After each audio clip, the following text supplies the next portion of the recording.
Good evening, very good evening to all. आप सभी का वेलकम है, आप सभी का स्वागत है। उत्तर प्रदेश मुख्यमंत्री अभ्युदय योजना मिर्जापुर की तरफ से मैं मिर्जापुर की टीम से अखिल श्रीवास्तव आप सभी का वेलकम करता हूं। मैं केमिस्ट्री की फैकल्टी आप सभी को मिर्जापुर की टीम की तरफ से वेलकम भी करता हूं और प्रमोट भी करता हूं कि आप सभी अच्छे से पढ़ाई करें। जैसा कि हमारा टैग लाइन है कि पढ़ेगा उत्तर प्रदेश तो बढ़ेगा उत्तर प्रदेश, हर संभव प्रयास सफलता की ओर। तो जी हाँ, आप अपना सारा प्रयास करें सफलता की के लिए।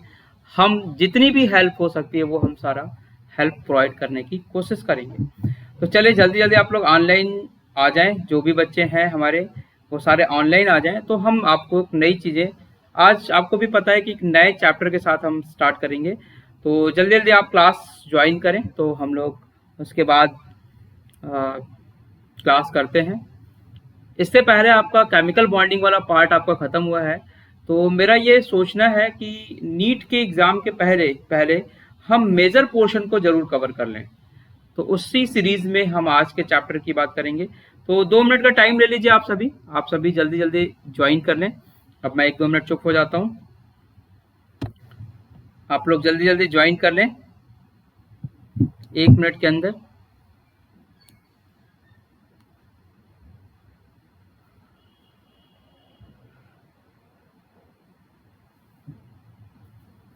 होप कि आपको मेरी आवाज़ क्लियर हो रही होगी और मेरा जो विजिबिलिटी है, जो मैं आपको दिखाई दे रहा हूँ, वो भी क्लियरिटी के साथ दिख रहा होगा। कहीं पे ब्लरनेस या ऐसा कुछ नहीं होगा, तो कि ठीक ही होगा। मतलब मेरे जहाँ तक मुझे लगता है कि आवाज़ और ये क्वालिटी आपको ठीक जा रही है।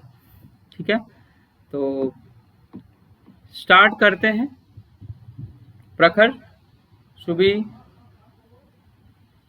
सुहासिनी, निखिल, आदित्य, शिवांगी, शुभांगी, वैष्णवी, सभी आप लोग आ जाएं क्लास में। और आलोक हैं, रवि हैं, कुछ नए नए लोग भी हैं, उन सभी का भी वेलकम है। देवांश है। चलिए जल्दी जल्दी आप लोग क्लास में आ जाएं। तो मैं आज आपको नए चैप्टर की बात करता हूं।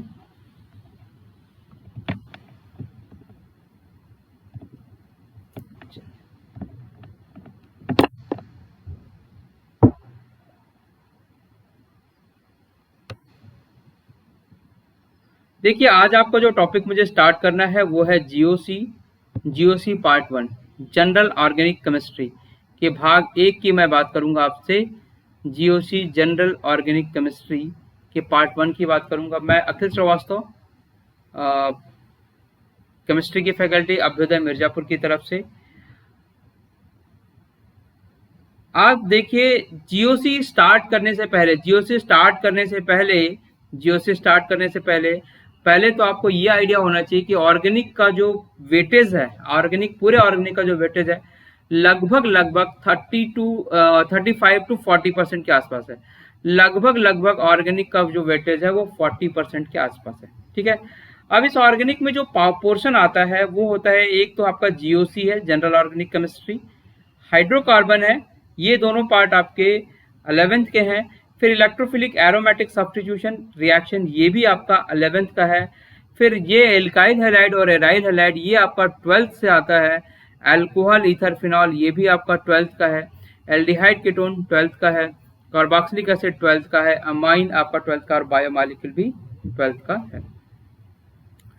तो इतने पार्ट आपके ऑर्गेनिक केमिस्ट्री के हैं और यहाँ से आपके कम से कम 40%, 35 से 40% पोर्शन आएगा, जिसमें से जीओसी यानी जनरल ऑर्गेनिक केमिस्ट्री एक ऐसा चैप्टर है, एक ऐसा पार्ट है जो अगर आपका क्लियर नहीं है तो कहीं ना कहीं आप जाके एल्डिहाइड कीटोन में, चाहे कार्बोक्सिलिक एसिड में, चाहे अल्कोहल ईथर फिनॉल में, किसी न किसी चैप्टर में फंस जाएंगे।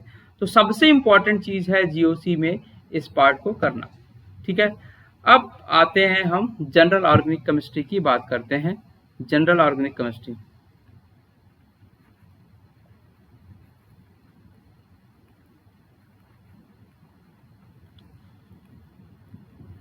जनरल ऑर्गेनिक केमिस्ट्री, देखिए जनरल ऑर्गेनिक केमिस्ट्री में जो आपको कुछ चीजें बेसिक पढ़ना है वो है ब्रेकिंग ऑफ बॉन्ड, बॉन्ड कैसे ब्रेक होता है।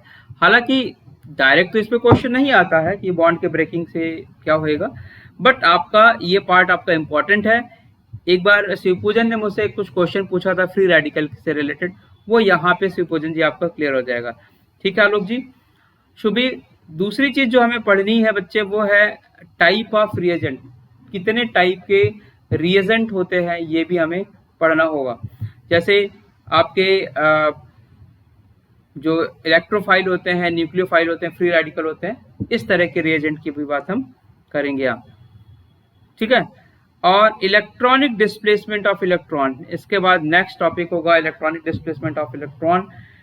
इलेक्ट्रॉन का डिस्प्लेसमेंट यानी इलेक्ट्रॉन का मूवमेंट कैसे बॉन्ड में किस तरह से होता है ये इस पोर्शन में आप डिस्कस करेंगे।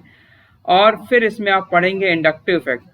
किसी भी ऑर्गन जो आपका इंटरमीडिएट बनता है, जो आपका पार्ट बनता है, जो रिएक्शन होती है, उसमें जो इंटरमीडिएट बनेगा उसको मैं स्टेबल कैसे करूंगा, उस पोर्शन के लिए आपको पढ़ना पड़ेगा inductive effect, hyperconjugation, resonance.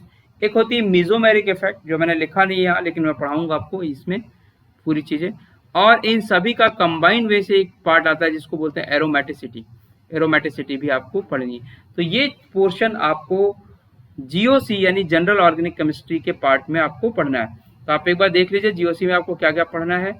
हर एक चैप्टर में जीओसी का इंपॉर्टेंस है, ब्रेकिंग ऑफ बॉन्ड, कैसे बॉन्ड ब्रेक करेगा, type of reagent, electronic displacement में inductive effect, hyperconjugation, resonance, इस सबको हिंदी में भी यही बोलते हैं। ब्रेकिंग ऑफ बॉन्ड को हिंदी में बोलते हैं बंध का विदलन, विदलन बोलते हैं, मतलब बॉन्ड का ब्रेकिंग होना। Type of reagent, type of reagent को रिएजेंट के प्रकार बोलते हैं। इलेक्ट्रॉनिक डिस्प्लेसमेंट को इलेक्ट्रॉन का डिस्प्लेसमेंट मतलब विस्थापन। ठीक है, inductive effect, mesomeric effect, hyperconjugation, resonance. Hope कि आप लोगों ने इसे लिख लिया होगा, होप लिख लिया होगा आपने।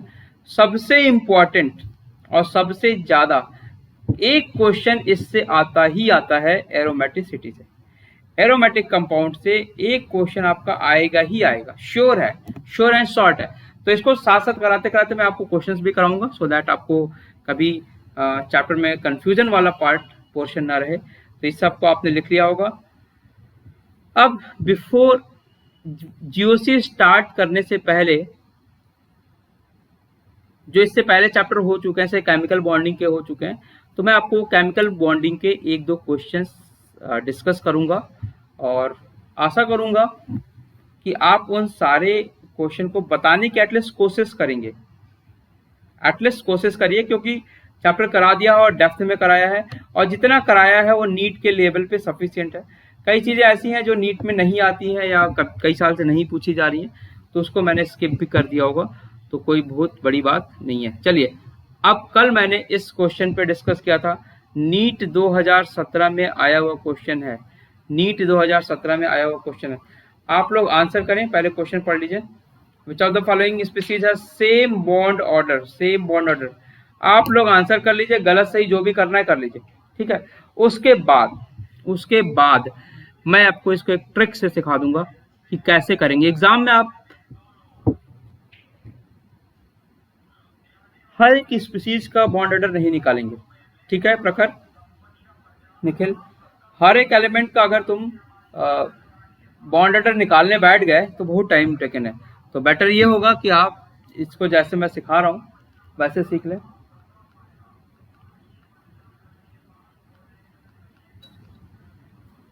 चलिए इस क्वेश्चन को करें, नीट 2017 का क्वेश्चन है। 2-3 ही क्वेश्चन कराऊंगा केमिकल बॉन्डिंग का, फिर अगले क्लास में फिर कुछ क्वेश्चन करा लूंगा, फिर क्वेश्चन करा लूंगा, और एक दिन पूरा आपका डाउट वाले पार्ट को भी रख लेंगे। विच of the following pair of species have the same bond order, बताइए। कुछ लोगों ने आंसर बता दिया है, कुछ लोगों ने आंसर बता दिया है। चलिए अब देखिए, मैं एक छोटी सी चीजें बताता हूँ, सुन लीजिएगा आपका जो भी आंसर आ रहा है। अब मैं एक बातें बता रहा हूँ, देख लीजिए। कल मैंने बॉन्ड ऑर्डर निकालना सिखाया था। मैंने बॉन्ड ऑर्डर के लिए बताया था कि half bonding minus anti bonding, Suhasini.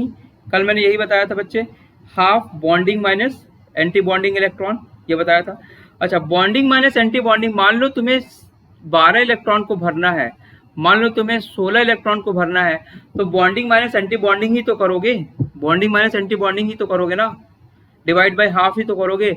तो क्या मैं ऐसा भी बोल सकता हूं, ध्यान से सुनना, क्या मैं ऐसा भी बोल सकता हूं कि जिसमें नंबर ऑफ इलेक्ट्रॉन सेम हो, जिसमें नंबर ऑफ इलेक्ट्रॉन सेम हो, तो वहां पे क्या बॉन्ड ऑर्डर हमारे सेम आने के चांस बनेंगे क्या? क्या आपके बॉन्ड ऑर्डर सेम आने के चांस बनेंगे क्या? बनेंगे ना।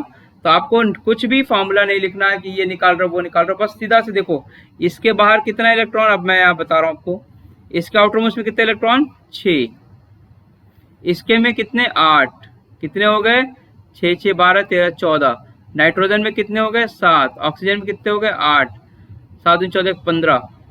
तो ये क्या हुआ, ये इसका बॉन्ड ऑर्डर सेम नहीं आएगा। कम से कम आपको क्या करना पड़ेगा, इलेक्ट्रॉन को सिमिलर रखना पड़ेगा। होप कि क्लियर हो रहा होगा ये चीज। Cn माइनस में देखो, Cn माइनस, C का होता है 6, N का होता है 7, और एक माइनस हो गया, तो माइनस का क्या लिखेंगे, प्लस, कितना प्लस 1, तो क्या होगा Cn का 14। और इस कार्बन का देखो, कार्बन CO का देखो, कार्बन का हो गया 6, ऑक्सीजन का क्या हो गया 8, 6 दिन बाद 13 14 14। तो मेरे ख्याल से यही आंसर हो जाएगा। बॉन्डिंग माइनस एंटी बॉन्डिंग करिए तो भी ठीक है, लेकिन ऐसे कर लीजिए तो भी सही है। तो मेरे ख्याल से आप इस तरह से आपको करना चाहिए। पैरामैग्नेटिक डायमैग्नेटिक के लिए आपको डायग्राम बनाना पड़ता है, इसकी जरूरत पड़ती है, बट इसके लिए आपको कभी भी इन चीजों के लिए डायग्राम की जरूरत नहीं पड़ेगी। सीधा सा देख लीजिए, इलेक्ट्रॉन बी ही आंसर होना चाहिए। एक बार मैं सी को भी ट्राई कर लेता हूँ। निखिल, एक बार सी का निकालना बच्चे।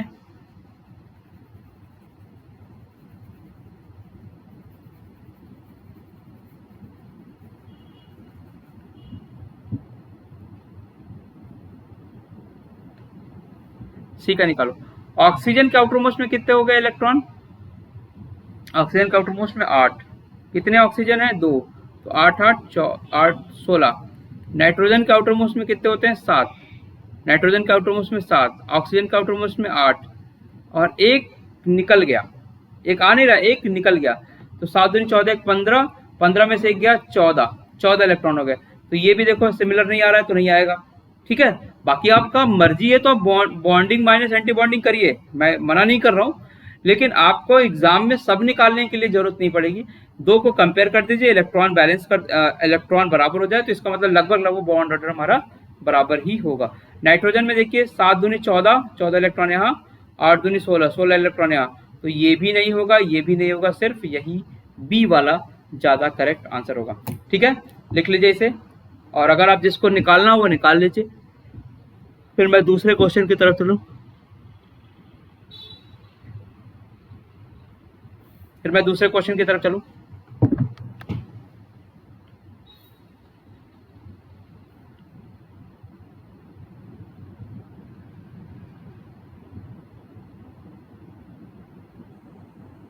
दूसरा क्वेश्चन उठाएं, चलो।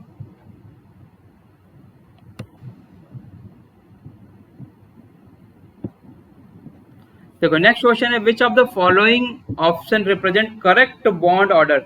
कल ये क्वेश्चन मैंने आपको कराया था, अगर आपको याद हो तो कल ही मैंने ये क्वेश्चन कराया था। बॉन्ड ऑर्डर O2 का बताया था मैंने, ठीक है। O2 का तो 2 आता है, सभी को पता भी है। O2 प्लस का भी बताया था, O2 माइनस का भी बताया था। देखो O2 प्लस का भी बताया था, O2 माइनस का भी बताया था, ठीक है। तो आप बताओ मुझे बॉन्ड ऑर्डर निखिल बताने के लिए मैंने क्या बताया था, लास्ट के इलेक्ट्रॉन को देख लो, 1s2 2s2 2p4, तो 2 ऑक्सीजन हो गए तो 4 4 8 इलेक्ट्रॉन हुए। 8 इलेक्ट्रॉन में से 6 कहाँ गए बॉन्डिंग में, 2 कहाँ गए एंटी बॉन्डिंग में, तो 6 माइनस 2/2, तो 6 माइनस 2 मतलब 4/2 मतलब 2 हो गया, ऑक्सीजन का 2 आ रहा है। अब इसमें क्या कहा था मैंने कि एक कम कर देना, तो इन्हीं में से कम करोगे ना, इन्हीं में से कम करोगे। तो अब बताओ इसमें कैसे से कम करोगे सुहासिनी, तो क्या होगा, एक में 4 और एक में 3, तो 7 हो गया। 7 में से 6 कहाँ गया बॉन्डिंग में, एक कहाँ गया एंटी बॉन्डिंग, मतलब 6 माइनस 1/2, इसका क्या होगा 6 माइनस 1/2, तो 5/2 मतलब 2.5, ठीक। और इसका बताओ, इसमें एक इलेक्ट्रॉन बढ़ गया, इसमें एक इलेक्ट्रॉन बढ़ गया, तो मतलब 7 दूनी 14, एक 15 इलेक्ट्रॉन हो गया। 4 दूनी 8, 4 दूनी 8 और एक और इलेक्ट्रॉन आ गया, 9 हो गया। 9 में से 6 गया बॉन्डिंग में, 3 गया एंटी बॉन्डिंग में, डिवाइड बाई 2, तो 3/2, मतलब ये आ गया 1.5। देखो सही है कि नहीं?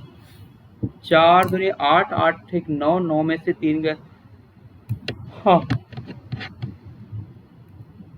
तो बॉन्ड हेड्रोजन सबसे ज्यादा किसका होगा? O2 प्लस का, O2 प्लस का, O2 प्लस का यहाँ पे भी है।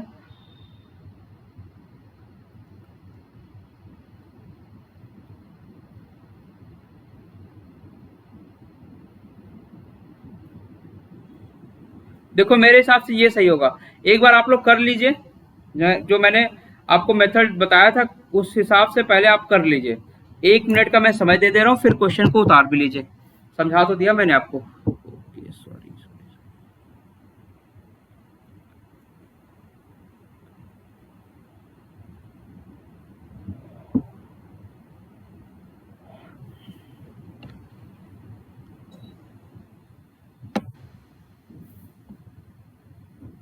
अब एक क्वेश्चन और कर लेते हैं, एक क्वेश्चन और कर लेते हैं, फिर हम जीओसी पे आ जाएंगे सीधे सीधे। देखिए बहुत ही आसान सा क्वेश्चन आया था नीट 2016 में। वेस्पर थ्योरी मैंने आपको पढ़ाई थी, वेस्पर थ्योरी। उसमें मैंने पढ़ाया था lone pair attraction, lone pair bond pair attraction और बॉन्ड पेयर अट्रैक्शन। सबसे कम जो अट्रैक्शन होता है वो बॉन्ड पेयर होता है। एक बार क्वेश्चन पढ़ लीजिए, predict the correct order among the following. ये 2016 में आया हुआ है नीट में क्वेश्चन, कि इनमें से कौन सा करेक्ट रिप्रेजेंटेशन कर रहा है, जरा देख लो। आंसर बताओ जल्दी जल्दी, कमेंट बॉक्स में आंसर करो। वैष्णवी, सुहासिनी, शुभी,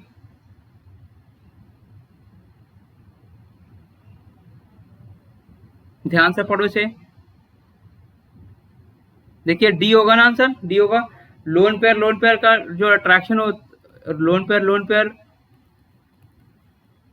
ग्रेटर होता है, लोन पेयर बॉन्ड पेयर, और बॉन्ड पेयर सबसे कम होता है। ये मैंने लास्ट में आपको करा रखा है, तो देख लीजिए। इस तरह के क्वेश्चन आते हैं, इस तरह के क्वेश्चन इस समय ट्रेंडिंग में है। ट्रेंडिंग मतलब ऐसे क्वेश्चन पूछे जा रहे हैं, तो आपको कोशिश भी यही करनी चाहिए कि जिस तरह के क्वेश्चन पूछे जा रहे हैं उसको आप जरूर करें, ठीक है। इसे भी उतार लीजिए, लिख लीजिए।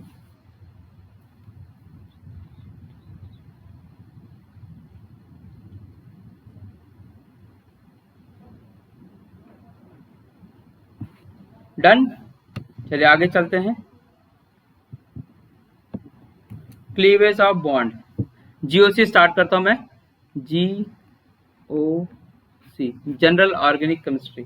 इसमें सबसे पहला क्लीवेज ऑफ बॉन्ड से पहले भी समझ लीजिए। देखिए कभी भी ऑर्गेनिक केमिस्ट्री में एक बेसिक सी चीज है। अच्छा, लैब में आप गए हैं क्या? कभी लैब में गए हैं? लैब में 12th के बच्चे जो लैब में जाते हैं ना, बड़ी शैतानी करते हैं, खूब शैतानी करते हैं। उनको कोई एक्सपेरिमेंट बनता है नहीं, और किसी का रिएजेंट किसी में मिला देते हैं, किसी का रिएजेंट किसी में मिला देते हैं, कभी रिएक्शन सही आता ही नहीं है। और ये चीज झेलता है 11th का बच्चा। जब 11th का बच्चा 12th में जाएगा, वो सोचता है इसमें तो NaOH भरा हुआ है, पता चला उसमें NaOH खत्म है, बल्कि NaOH की जगह कुछ और है। फिर वो भी यही करता है, अगर नया बनता है तो फिर वो भी मिलाना शुरू कर देता है, क्योंकि समझ में आता नहीं कि H2SO4 मिला रहे हैं, क्या मिला रहे हैं, सब मिला देते हैं।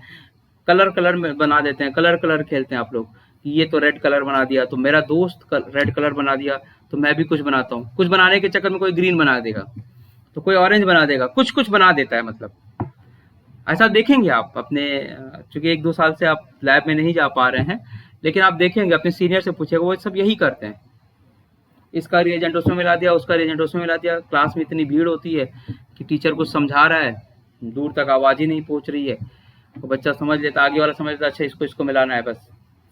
लेकिन आपको पता है कि केमिकल्स जो होते हैं बड़े खतरनाक होते हैं, बहुत ही खतरनाक होते हैं। नॉर्मल केस में टीचर आपको वो एक्सपेरिमेंट नहीं कराता है जो आपके लिए प्रॉब्लमेटिक हो। जैसे मान लीजिए किसी रिएक्शन में क्लोरीन गैस निकल रही है, तो क्लोरीन को अगर आप ज़्यादा तेज इनहेल कर लें, सांस कर लें तो बहुत ज़्यादा, या अमोनिया को इनहेल कर लें तो बेहोश हो जाएंगे, तुरंत बेहोश हो जाएंगे। पता चला 40 बच्चों में 2 बच्चे बेहोश पड़े हुए हैं, ठीक है, तो हल्ला मच जाएगा। तो बेटर ये होता है कि टीचर ऐसे एक्सपेरिमेंट को अवॉइड करते हैं, और करना भी चाहिए, क्योंकि अभी आप 11th-12th में होते हैं तो बात तो सुनते नहीं है किसी की। अब देखिए आप ही के बैच में कितने बच्चे हैं, हमारे बैच में 36 बच्चे आते हैं, कितने बच्चे 12-15, सब सोते रहते हैं, सुविधाएं मिल रही है तो सो रहे हैं। चलिए छोड़िए, कोई बात नहीं, चलिए हम आप बात करते हैं कि मैं आपको बता रहा हूँ कि ऐसा होता है। तो अगर आप लैब में गए हैं, तो मान लो सुबह गई लैब में, या सुबह की दोस्त शिवांगी है, तो दोनों लैब के अंदर गए, क्या लैब के अंदर जाएंगे और तुरंत बाहर आ जाएंगे क्या? कि लैब का भी 1 घंटे का टाइम होता है, 1 घंटा 1.25 घंटे का लैब का भी टाइम होता है। ऐसा तो नहीं लैब में घुसे और बाहर आ गए बोले एक्सपेरिमेंट खत्म हो गया। आपको लैब में प्रॉपर टाइम लगता है 1 घंटे। अगर आपको एक्सपेरिमेंट करा रहे हैं 1 घंटे, 1.25 घंटे, आधे घंटे, 2 घंटे, डिपेंडिंग ऑन द सिचुएशन। तो बच्चे सिंपल सी बात है, अगर आपका टाइम लग रहा है, टाइम लग रहा है, तो इसका मतलब क्या हुआ कि जो भी रिएजेंट है, यानी जो भी रिएक्टेंट है वो कभी भी डायरेक्ट प्रोडक्ट में कन्वर्ट नहीं होता, ये रिएक्टेंट एक इंटरमीडिएट के थ्रू ही प्रोडक्ट में कन्वर्ट होता है। इंटरमीडिएट की अवस्था को क्रॉस करके ही वो प्रोडक्ट में कन्वर्ट होगा।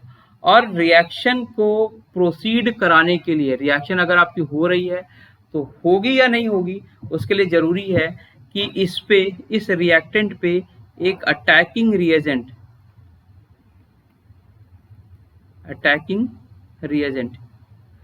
या अटैकिंग स्पीसीज इस पे अटैक करे। तो जब अटैकिंग स्पीसीज रिएक्टेंट पे अटैक करेगी तो प्रोडक्ट बनाने से पहले आपका एक इंटरमीडिएट बनता है, एंड आफ्टर दैट ये इंटरमीडिएट खुद अपने आप में स्टेबलाइज होने की कोशिश करता है,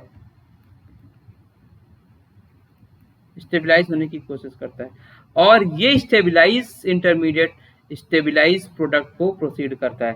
बात समझ में आई? रिएक्टेंट पे अटैकिंग रिएजेंट अटैक करेगा,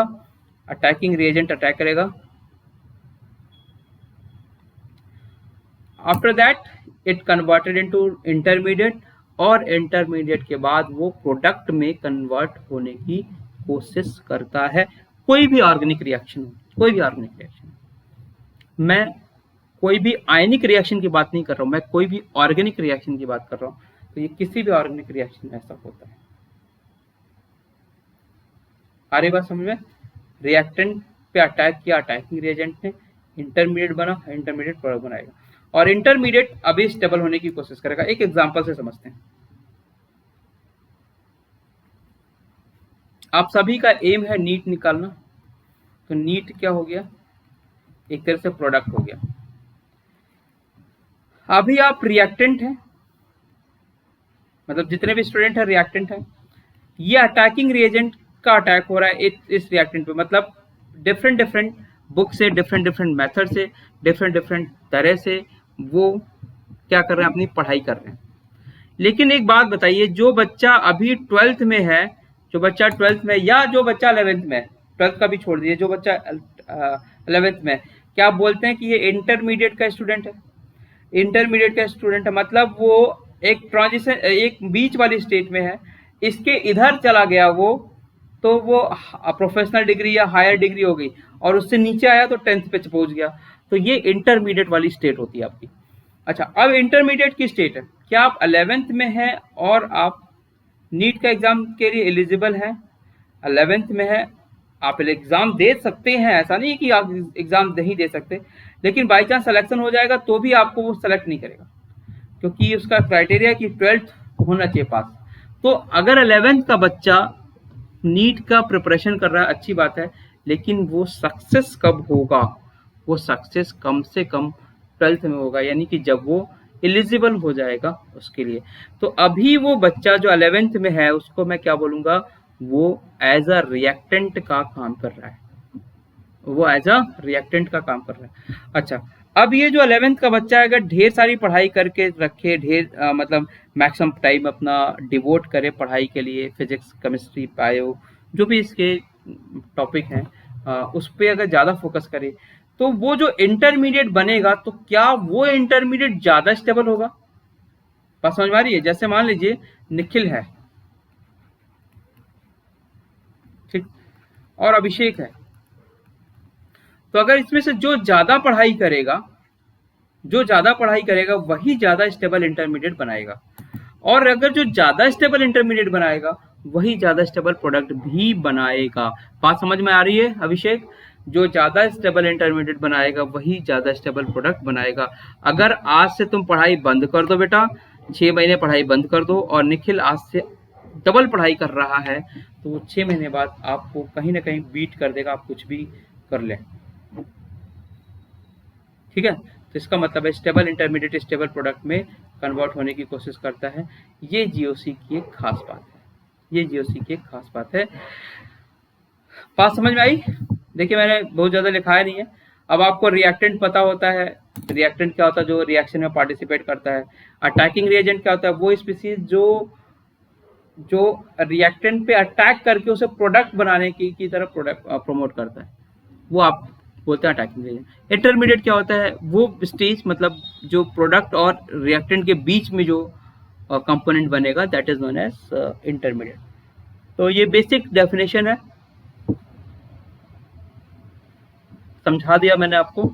समझ आ गया आप लोगों को? आगे बढ़े, आगे बढ़े।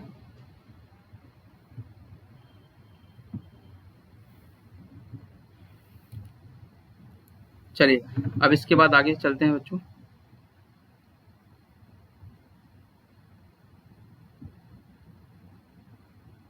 अच्छा, एक बात बताओ,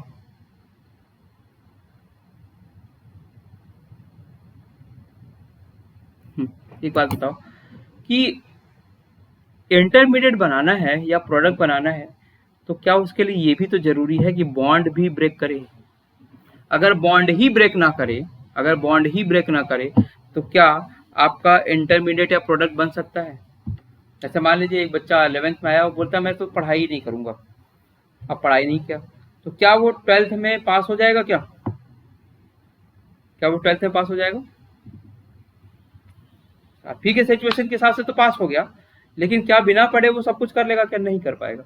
इसका मतलब है कि जब भी आपका इंटरमीडिएट प्रोडक्ट में बनेगा, तो आपका बॉन्ड की क्लीवेज होगी, यानी बॉन्ड का ब्रेकिंग होगा, बॉन्ड का विदलन होगा। तो यहां से स्टार्ट होता है breaking of bond, breaking of bond. ये कौन से बॉन्ड होने चाहिए? ये बेसिकली कोवैलेंट बॉन्ड होने चाहिए। क्यों? क्योंकि आयनिक को ऑलरेडी आप एक्वस में डालोगे तो टूट जाएगा। तो ब्रेकिंग ऑफ बॉन्ड, अब देखो ब्रेकिंग ऑफ बॉन्ड दो तरह से होता है। It is a two type.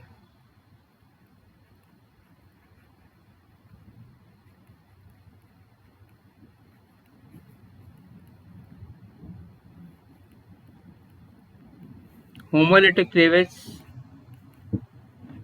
and second one is known as heterolytic cleavage.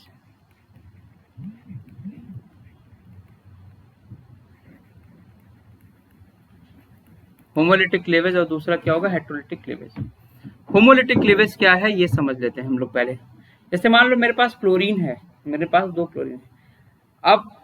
अब अगर ये क्लोरीन चाहे कि मैं बॉन्ड को लेके हट जाऊं, तो ये क्लोरीन अपना इलेक्ट्रॉन लेके हट जाएगा, ये क्लोरीन अपना इलेक्ट्रॉन लेके हट जाएगा। क्या ऐसा भी हो सकता है क्या कि एक ही क्लोरीन के पास दोनों इलेक्ट्रॉन आ जाए? क्या ऐसा हो सकता है कि एक ही क्लोरीन के पास दोनों इलेक्ट्रॉन आ जाए, जबकि दोनों क्लोरीन की स्ट्रेंथ सेम है? दोनों क्लोरीन की स्ट्रेंथ क्या है? सेम है। तो ऐसे केस में ऐसा नहीं होगा। इन द सेम वे, अगर मैं सेकंड एग्जांपल लूं, ये अपने इलेक्ट्रॉन को लेके हट सकता है और ये अपने इलेक्ट्रॉन को लेके हट सकता है। तो अगर बॉन्ड इस तरह से ब्रेक हो, अगर बॉन्ड इस तरह से ब्रेक हो कि जो स्पीसीज है अपने इलेक्ट्रॉन को लेके अलग हो जाएं, so that type of cleavage is known as homolytic cleavage. And during the homolytic cleavage, free radical are formed. free radical are formed, यही सिर्फ तुमने पूछा था मुझसे कि सच फ्री रेडिकल क्या होता है। कि जब आप बॉन्ड को ब्रेक करेंगे, तो उस केस में अगर होमोलिटिक क्लीवेज हो, तो जो स्पीसीज बनेगी उसे हम बोलेंगे फ्री रेडिकल। जैसे मेरे पास एक मार्कर है ना, मार्कर की जगह मैं ये देख लेता हूँ एसी का रिमोट, ठीक।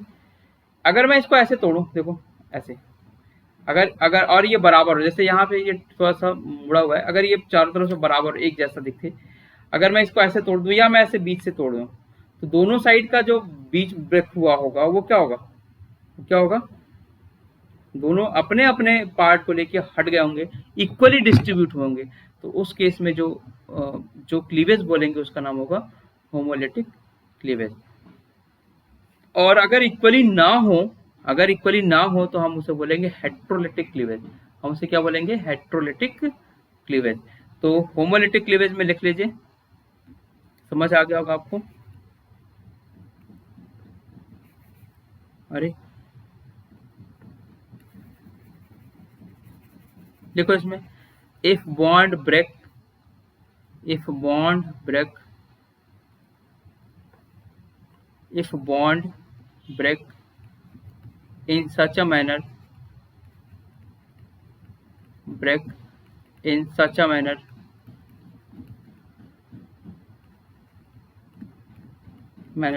that each species gain its bonded electron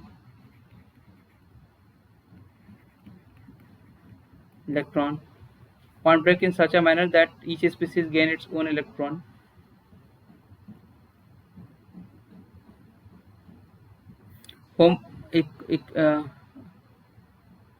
That type of cleavage is known as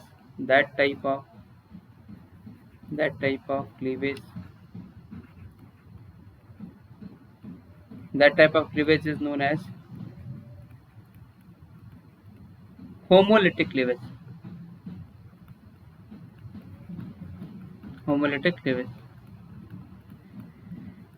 That type of bond is known as homolytic cleavage. इस तरह से।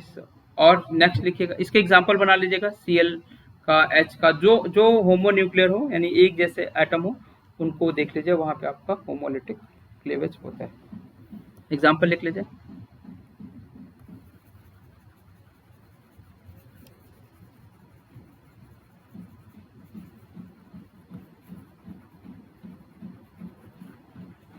Homolytic cleavage. तो अब नेक्स्ट पॉइंट लिखिएगा होमोलिटिक क्लीवेज का। During homolytic cleavage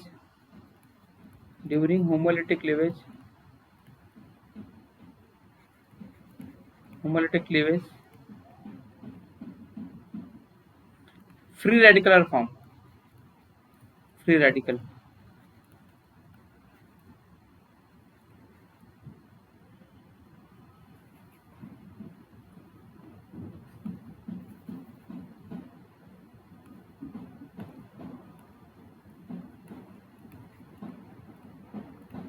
ठीक है। कभी भी होमोलिटिक क्लीवेज होगी तो आपका मतलब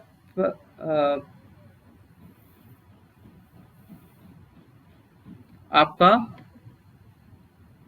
फ्री रेडिकल ही बनेगा, ठीक है। इसी को आप बोलते हैं होमोलिटिक क्लीवेज। और इसमें क्या होगा, फ्री रेडिकल बनता है, and in this reaction free radical are form. ये है आपका फ्री रेडिकल, ये भी इंपॉर्टेंट चीज है।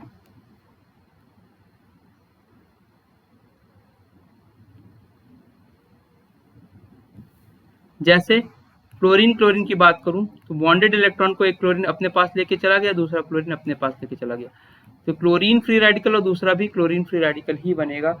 H को ब्रेक करूं मैं तो H को भी ब्रेक करते समय एक H पे इलेक्ट्रॉन और एक दूसरे H पे इलेक्ट्रॉन, तो इसको भी हम बोलेंगे होमोलिटिक क्लीवेज, क्योंकि बॉन्डेड इलेक्ट्रॉन को दोनों स्पीसीज अपने अपने इलेक्ट्रॉन को लेके हट गई।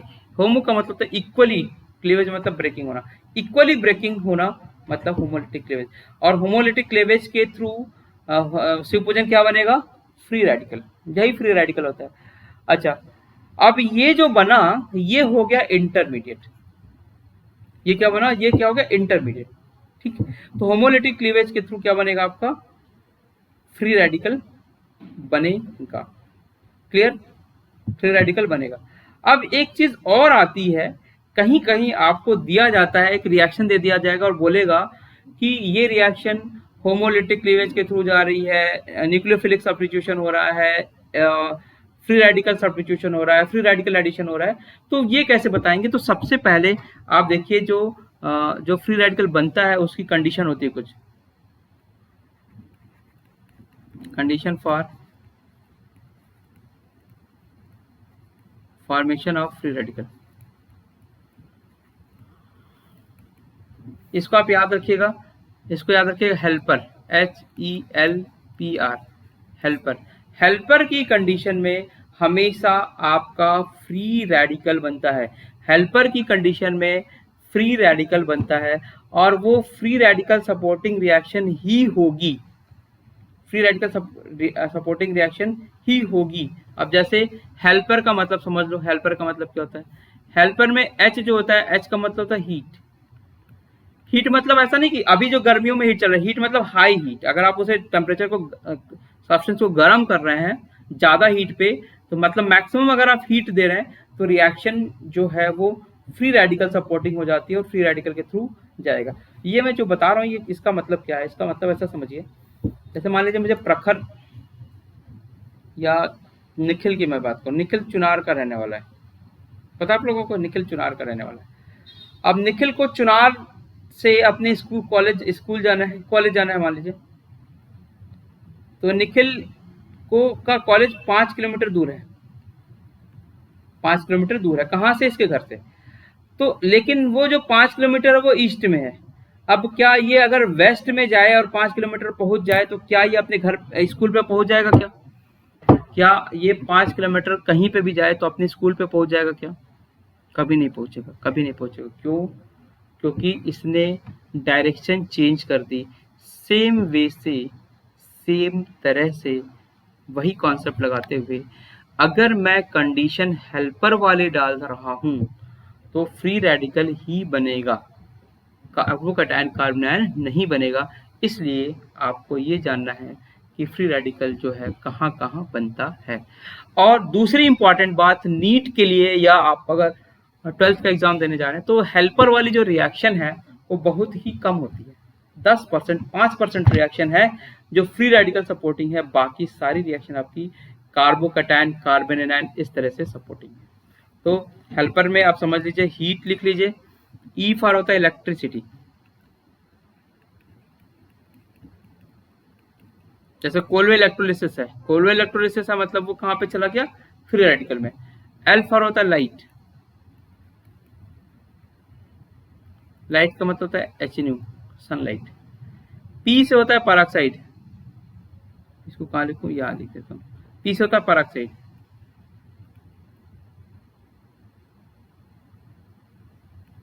पी से होता है पराक्साइड, आर से होता है रेडिकल, रेडिकल। तो ये कंडीशन है हेल्पर की, आप हीट दे दीजिए, आप उसे इलेक्ट्रिसिटी दे दीजिए, आप उसे सनलाइट दे दीजिए। सनलाइट वाली भी रिएक्शन बड़ी इंपॉर्टेंट है, कहीं पे भी सनलाइट दे दे तो आप समझ लीजिए फ्री रेडिकल ही जा रही है। आप उसको पराक्साइड दे दीजिए, आप उसको रेडिकल दे दीजिए, तब इस सारी कंडीशन में आपका फ्री रेडिकल ही बनता है और रिएक्शन फ्री रेडिकल सपोर्टिंग होती है। अब फ्री रेडिकल एडिशन है या सब्स्टिट्यूशन है, ये मैं नहीं बोल रहा हूं, मैं ये बोल रहा हूँ फ्री रेडिकल सपोर्टिंग है। 4 आंसर में से अगर 2 आंसर ऐसे हैं जो फ्री रेडिकल वाले हैं, या एक ही आंसर है फ्री रेडिकल वाला, तो उसको लगा के चल देना। सिर्फ कंडीशन देखना है तुम्हें, क्या? हेल्पर की, हेल्पर मतलब हीट, इलेक्ट्रिसिटी, पराक्साइड और रेडिकल और सनलाइट, इसके में आपका फ्री रेडिकल ही बनता है। और जितनी भी रिएक्शन है 10% रिएक्शन आपकी फ्री रेडिकल सपोर्टिंग है। जैसे Colway electrolysis free radical supporting है। ठीक है, चलिए ये सब अभी धीरे धीरे बताएंगे आपको।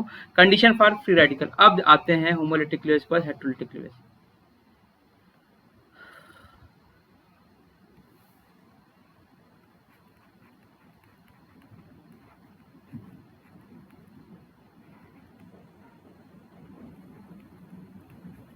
हेटेरोलिटिक क्लीवेज, हेटेरोलिटिक क्लीवेज का मतलब क्या हुआ? होमो का मतलब है बराबर बराबर, तो हेट्रो का मतलब क्या हुआ? डिफरेंट। डिफरेंट का मतलब क्या हुआ, जैसे मान लीजिए ये है, यहाँ क्या हुआ, डिफरेंट एलिमेंट है, तो यहाँ पे क्लोरीन अपने इलेक्ट्रॉन को खींच के यहाँ पे नेगेटिव बना देगा और यहाँ पे पॉजिटिव स्पीसीज बना देगा, यहाँ पे नेगेटिव और यहाँ पे पार्शली पॉजिटिव स्पीसीज बना देगा। तो यहाँ पे क्या हो रहा है कि हेटेरोलिटिक क्लीवेज हो रहा है, क्यों? क्योंकि एक एलिमेंट मोर इलेक्ट्रोनेगेटिव तो इलेक्ट्रॉन को खींच रहा है और दूसरा लेस इलेक्ट्रोनेगेटिव तो उस इलेक्ट्रॉन को नहीं खींच पा रहा है। दैट्स वाई यहाँ पे आपका कार्बोकैटायन और यानी प्लस और माइनस बन रहा है। तो हेटेरोलिटिक क्लीवेज यही है कि जब गिवन स्पीसीज अपने अनइक्वली ब्रेकअप हो तो उन्हें हम बोलेंगे हेटेरोलिटिक क्लीवेज। तो लिख लीजिएगा, if bond break in such a manner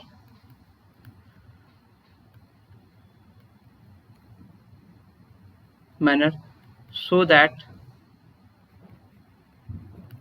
each species gain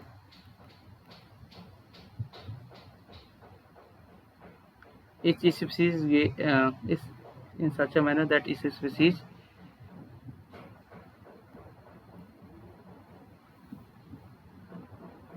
so that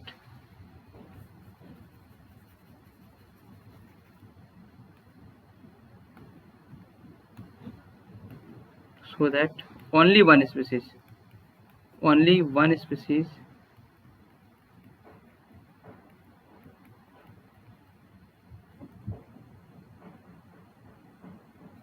gain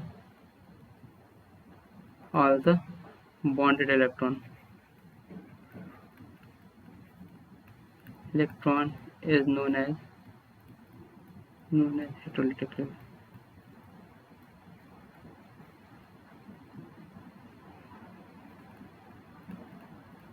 heterolytic cleavage क्या हुई कि आपका स्पीसीज इस तरह से टूट रहा, इस बॉन्ड इस तरह से ब्रेक हो रहा है कि आपका दोनों केवल एक ही स्पीसीज जो होता है वो बॉन्डेड इलेक्ट्रॉन को गेन कर लेता है, तो उसे हम बोलेंगे heterolytic cleavage. And during heterolytic cleavage, ये भी इंपॉर्टेंट लाइन है, लिख लीजिएगा, during this cleavage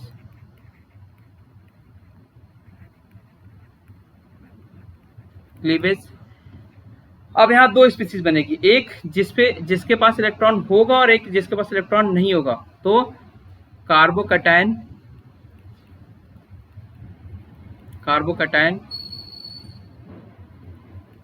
and carbon anion is form.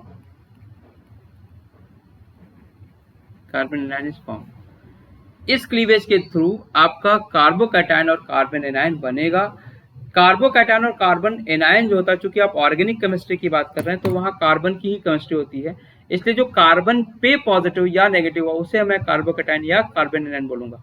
लेकिन Cl वाले को मैं कार्बोकैटायन या कार्बन एनायन नहीं बोल सकता क्योंकि Cl आपका कार्बन नहीं है।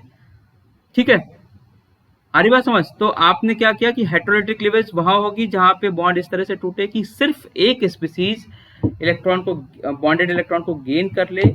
इस तरह की क्लीवेज को आप हेटेरोलिटिक क्लीवेज बोलते हैं और इस क्लीवेज के ड्यूरेशन पे आपका कार्बोकैटायन या कार्बन एनायन बनता है। ठीक है, सुभी आई बात समझ? वैष्णवी, सुहासिनी, गुड़िया, रिया, सौम्या का नाम बार बार छूट जाता है, सौम्या जायसवाल, रिया जायसवाल, अरे एक और बच्ची है उसका भी नाम भूल जाता हूँ मैं बार बार, बट ठीक है आप लोग मेहनत करते रहिए। आलोक, रवि, आदित्य, शिवांगी। तो अब बच्चे देखो यहाँ पे CH3, CH2, CH2, Cl ले लिया मैंने। तो Cl क्या करेगा, बॉन्डेड इलेक्ट्रॉन को खींचेगा तो यहाँ पे पॉजिटिव आ जाएगा, देखो यहाँ पे पॉजिटिव आ जाएगा। तो ये जो पॉजिटिव आया इसको क्या बोलूंगा, कार्बोकैटायन। तो कार्बोकैटायन कौन सी स्पीसीज हो गई, जो हेटेरोलिटिक क्लीवेज के थ्रू बन रही है। और ये इलेक्ट्रॉन डेफिशिएंट है या सफिशिएंट? ये इलेक्ट्रॉन डेफिशिएंट है या सफिशिएंट? जल्दी जल्दी बताइए, ये इलेक्ट्रॉन डेफिशिएंट दिख रहा है या सफिशिएंट? क्या ये इलेक्ट्रॉन डेफिशिएंट दिख रहा है? इलेक्ट्रॉन डेफिशिएंट दिख रहा है। इलेक्ट्रॉन डेफिशिएंट दिख रहा है क्योंकि इस पे इलेक्ट्रॉन की कमी हो जाती है। इसको हम बोलते हैं एक्सेप्टर ग्रुप, और जो देता है उसके ऊपर इलेक्ट्रॉन होता है। ठीक है, तो अब देखिए, अब दूसरा चीज देख लेते हैं यहाँ पे।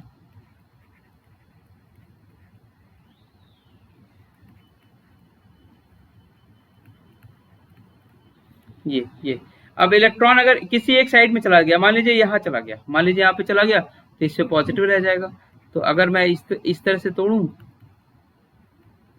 नेगेटिव,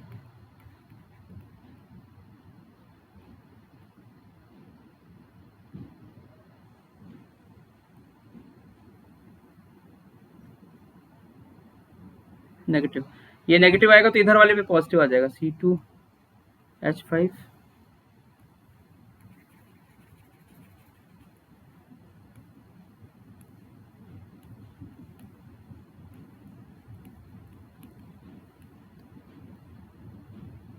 ठीक है, तो ये देखिए यहाँ पे चूंकि मैंने दोनों एक कार्बन के साथ ही पॉजिटिव नेगेटिव बना रहा हूँ, तो इससे हम बोलेंगे कार्बन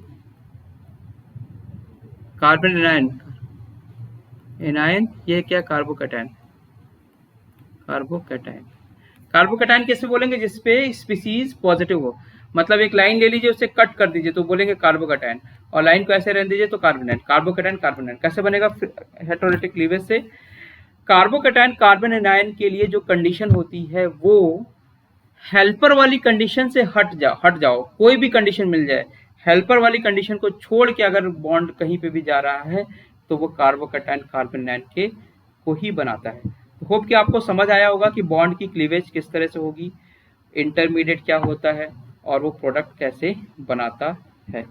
ठीक है, वो प्रोडक्ट कैसे बनाता है।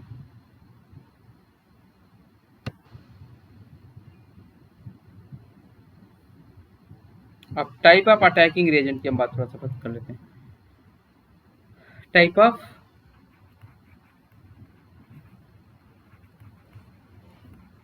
अटैकिंग रिएजेंट, अब इसको डिटेल में कल बताऊंगा मैं आपको, बट आपको इतनी चीजें ध्यान रहनी चाहिए, थोड़ा सा रिवाइज करते रहिए। पहली क्लास थोड़ी सी स्लो मोड में जाएगी सो दैट आप एक्टिव हो जाइए कि आपको ये चैप्टर अब पढ़ना है। फिर उसके बाद धीरे धीरे मैं जब आपको हाइपर कॉन्जुगेशन, रेजोनेंस, इन सब की बातें करूंगा तो थोड़ा सा चैप्टर और अच्छा हो जाएगा, और इन्हीं में से क्वेश्चंस आते हैं। तो इस वाले चैप्टर के मुझे क्वेश्चंस भी कराने हैं, याद रखिएगा। और हर दिन मैं आपको एक एक, दो, तीन, चार क्वेश्चन कराता रहूंगा, केमिकल बॉन्डिंग और इसके पीछे वाले। हो सकता है कभी कभी आपके जो डाउट के जो क्वेश्चन आते हैं वो भी मैं उठा लूँ। तो आप सैटरडे को सुबह को, और मैं कुछ बच्चों को ऐड नहीं कर पाया हूँ तो ऐड कर देता हूँ, वो भी अपने डाउट्स को सेंड कर दीजिएगा। सुहासिनी आप भी। तो टाइप ऑफ अटैकिंग रेजेंट देखिए, ये तीन तरह के होते हैं। एक होता है इलेक्ट्रोफाइल,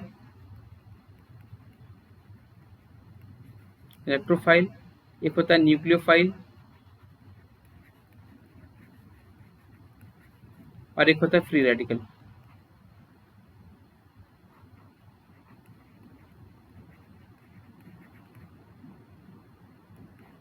ये आपके तीन तरह के रिएजेंट होते हैं, अटैकिंग रिएजेंट होते हैं, इलेक्ट्रोफाइल, न्यूक्लियोफाइल और फ्री रेडिकल। तो इलेक्ट्रोफाइल देखिए, इलेक्ट्रोफाइल क्या होता है, इलेक्ट्रोफिलिक, फिलिक मतलब होता है लविंग, इलेक्ट्रो मतलब electron, electron loving species, electron loving species. तो जो इलेक्ट्रॉन लविंग स्पीसीज होगी उसके ऊपर चार्ज क्या होगा, पॉजिटिव।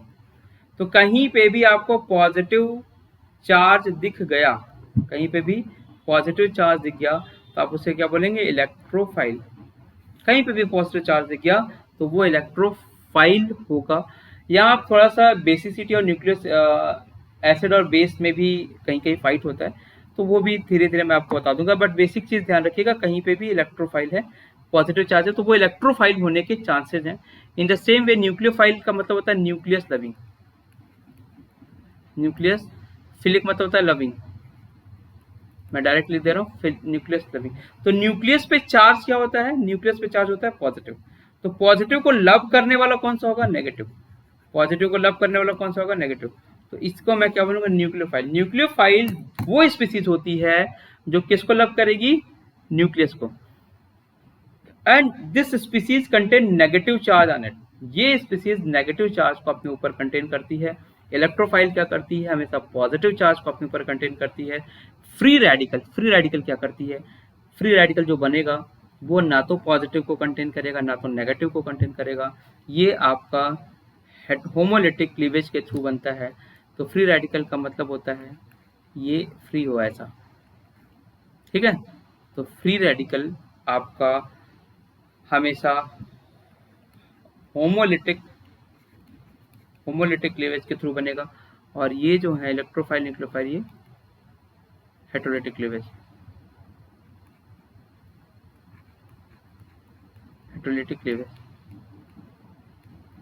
के थ्रू बनेगा।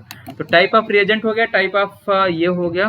अब नई चीजें आप पढ़ेंगे थोड़ी सी इसमें, जैसे बॉन्ड क्लीवेज के बाद कहा गया, इसका मैं आपको पीडीएफ सेंड कर दूंगा। टाइप ऑफ रिएजेंट के बाद इलेक्ट्रॉनिक डिस्प्लेसमेंट की हम बात करेंगे। तो कल की क्लास में हम लोग इसे कंटिन्यू करते हैं। होप कि आप लोगों को चीजें समझ आई होंगी अभी तक। किसी को कोई डाउट?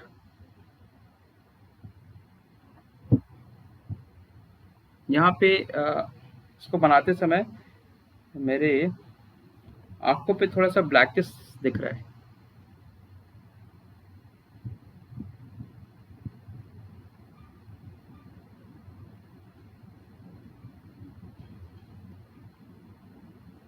ठीक है, तो इतनी चीज समझ में आई, रिएजेंट समझ में आ गया। मैं आपको पूरा रिवाइज करा दे रहा हूँ आज जो मैंने आपको कराया है 2 मिनट में। देखिए, जीओसी के फर्स्ट पार्ट में आपको पहले मैंने बताया ऑर्गेनिक केमिस्ट्री का 40% का वेटेज होता है। इसमें क्या होगा, इसमें क्या क्या आएगा, एक तो GOC hydrocarbon, electrophilic aromatic substitution, alkyl halide, aryl halide, alcohol ether phenol, aldehyde ketone, carboxylic acid, amine और बायोमॉलिक्यूल। यहाँ से क्वेश्चन आएंगे। हाइड्रोकार्बन के साथ साथ यहाँ पे जीओसी के साथ साथ आइसोमेरिज्म का भी पार्ट होता है। जीओसी एंड आइसोमेरिज्म बोलते हैं, तो वो जीओसी में ही कवर होता है। ठीक, तो अभी आपके पास जो टाइम है उसके हिसाब से हम लोग मेन पोर्शन खत्म करेंगे। तो जीओसी में अगर मैं बात करूं जनरल ऑर्गेनिक केमिस्ट्री में, तो आपको जो टॉपिक पढ़ना है वो आपका breaking of bond, type of reagent, electronic displacement of electron, inductive, electronic displacement का पार्ट है inductive, hyperconjugation, resonance, mesomeric और मेसोमेरिक, इतना इफेक्ट है। और इसमें एक और अलग से पढ़ना है एरोमेटिसिटी पढ़ना है बस। तो ये पोर्शन आपका खत्म हो जाएगा। और मैंने कुछ क्वेश्चंस कराए आपको। क्वेश्चन में किसमें सेम बॉन्ड ऑर्डर है, तो बॉन्ड ऑर्डर के लिए मैंने कल फॉर्मूला बता दिया था कि bonding anti bonding divide by 2 कर दीजिएगा। लेकिन आप देख लीजिएगा, अगर आपके पास नंबर ऑफ इलेक्ट्रॉन भी सेम है तो भी बॉन्ड ऑर्डर सेम आने के चांस होते हैं। ये बॉन्ड ऑर्डर करेक्ट किस तरह से होगा, ये भी कल मैंने करा दिया था कि ऑक्सीजन का बॉन्ड ऑर्डर 2 है। अगर 1 का प्लस जाएगा तो आप क्या करेंगे, 1 का प्लस जाएगा तो बॉन्डिंग एंटी बॉन्डिंग से इलेक्ट्रॉन कम हो जाएगा तो बॉन्ड ऑर्डर बढ़ जाएगा। अगर 2 हो गया तो एंटी बॉन्डिंग से फिर से अगेन इलेक्ट्रॉन कम हो जाएगा। 3 हो जाएगा तो एंटी बॉन्डिंग में इलेक्ट्रॉन ही नहीं होगा। तो ये सब आप थोड़ा सा देख लीजिएगा कि कैसे होता है। और जैसे आपने माइनस चार्ज लिखा तो जितने उस पर इलेक्ट्रॉन थे वो उतने इलेक्ट्रॉन बढ़ जाएंगे। लोन पेयर बॉन्ड पेयर में रिपल्सन में बॉन्ड लोन पेयर रिपल्सन सबसे ज़्यादा और बॉन्ड पेयर रिपल्सन सबसे कम। जब मैं ऑर्गेनिक की बात करूंगा तो इसमें एक रिएजेंट होगा, रिएक्टेंट होगा, रिएक्टेंट पे एक अटैकिंग रिएजेंट होगा जो उस पर अटैक करेगा। After attacking it form intermediate आपके 3 होते हैं, कार्बोकैटायन, कार्बन और फ्री रेडिकल, जिसको मैं अगली क्लास में डिस्कस भी करूंगा। उसके बाद एक प्रोडक्ट में कन्वर्ट होता है। इसमें हमें एक इम्पॉर्टेंट बात है कि बॉन्ड को कैसे ब्रेक किया जाए। तो बॉन्ड को ब्रेक करते हैं 2 तरह से, एक होता है होमोलिटिक क्लीवेज और एक होता है हेटेरोलिटिक क्लीवेज।